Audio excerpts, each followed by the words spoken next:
आणि मग अशा बऱ्याच जणांनी उल्लेख केला की अधिकाऱ्यांकडून हप्ते घेतायत, हे घेतायत, ते घेतायत. मी तुम्हाला एक उदाहरण सांगतो, म्हणजे मला चांगलं बरेच माहिती उदाहरणं, पण एकच उदाहरण सांगतो.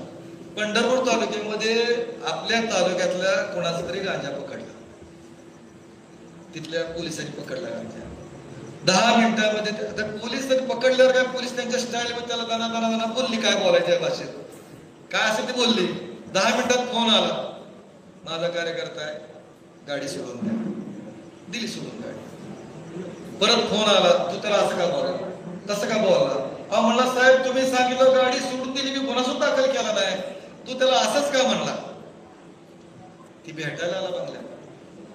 आणणार सुद्धा मला माहिती आहे, भास्कर कसगावडे, मला त्यानेच फोन करून सांगितलं. मी त्याला घेऊन गेलो बंगल्यावर.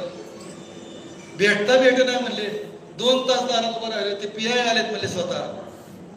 भेटल्यावर काय, अजिबात नाही, तुझी बदलीच करायची. आणि बदली करायची नाही तर माऊली हळवंत आपल्या पंढरपूरच्या आणणार, त्यांच्या मार्फत त्यांना 5 लाख मागितले. आणि तरी पण ते मला नाही बदली करत, 5 लाख देत नाही, माझी बदली जाता हरकत नाही.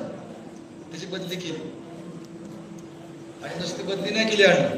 मी मला हा किस्सा परिचारक मालकाने पण सांगितलं. मी जेव्हा त्यांना पत्रिका द्यायला गेलो माझ्या पुतण्याच्या वेळी, मला म्हणले तुमच्या आमदारचं लयच पुढचं, आमच्या तालुक्यात पोलिसांच्या बदल्या करते, हप्ता देत नाही म्हणून. म्हणजे काय आपली प्रतिमा. विजयकुमार देशमुख मालकांकडे आम्ही गेलो होतो लोकसभा निवडणुकीनंतर. कसलं पार्सल दिलं, आमच्यात सगळे भांडण लावून गेलं म्हणले. निवडणुकीला आलं सगळे भांडण लावून गेलं म्हणले. काय तुम्ही कसं काय स्वीकारलं? आम्ही स्वीकारले म्हणलं, तर काय त्याला इलाज नाही म्हणले. झालं ते झालंच म्हटलं आमच्याकडून. तेव्हा तुम्ही लय भाजपचे प्रेमी आहे म्हणून सांगता, तुम्ही स्टेटस टाकता, फोटो टाकता, देवेंद्र फडणवीस जवळच आहे, काय अधिकाऱ्यांना म्हणायचं मी सांगतो काम करताय का नाही, कलाव मग सीएमला फोन, लगेच कॉन्फरन्स सीएमला फोन घ्यायचा. तिकडे कोण बोलतंय कोण असतो, त्यांनी म्हणा साहेब बिझी आहेत जरा, परत बोलतो.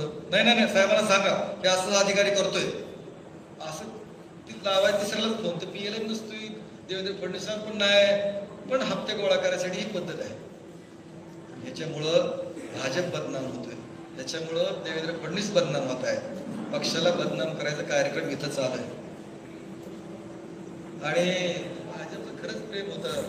तुम्ही 5 वर्षात माळशिरस मध्ये भाजप कार्यालय आहे, ज्याचं उद्घाटन देवेंद्र फडणवीसांनी केलं. एकदाही कार्यालयात आलं नाही 5 वर्षात, एकदाही.